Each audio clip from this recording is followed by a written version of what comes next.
my opinion, a conservationist is someone who is actually out on the ground preserving land. We have over 6 billion people living on this planet.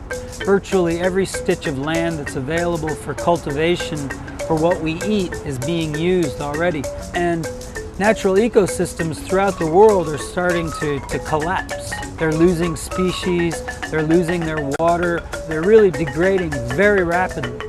Even if it's purely a selfish thing, humans need to preserve nature, because if they don't, they won't have what they need to feed themselves. A few years ago, I went on a very long walk across Central Africa. I called it the Mega Transect. And I identified where could we put national parks in Congo and in Gabon that wouldn't create too much conflict with human beings, and at the same time preserve a very broad base for ecosystem representation in those two countries. Every step of the way along this walk of 2,000 miles, I recorded everything that I saw having to do with humans, wildlife, and trees the entire way. 2 to 3 years after this walk, we had 13 new national parks in Gabon, and we're going to have 7 new national parks in Congo, preserving upwards of 10 million acres. It's funny because when you're living out in a national park, fun is going out to see the national park. So yeah, I mean, we have fun all the time.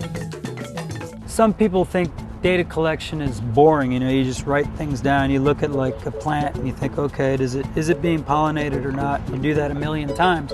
But when you start putting that data together into a map, it starts to make sense. Then you're like, wow, this is cool. GIS is an ingenious way to bring all those variables together into something you can look at and understand.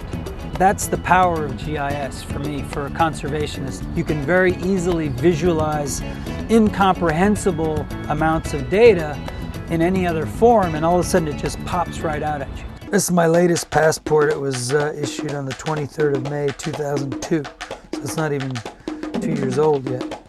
And yet it's just like already gotten completely drenched several times, and it's got a gazillion little stamps in it. I'm basically a vagabond. I don't have a base that I call home. I really don't. I go where my work takes me.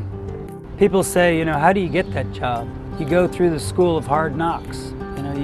You get out in the field for a long time and you gain an understanding of what you need to do to preserve land. A lot of background in the hard sciences is definitely a necessity. Biology, anthropology, and ecosystems. If you have a PhD in ecology or in anthropology, I think that those are useful degrees to have to be a good conservationist. This is my domain. It's called the Conservationist in Residence or something like that, but no one comes in here because they don't know what's back here. They're scared.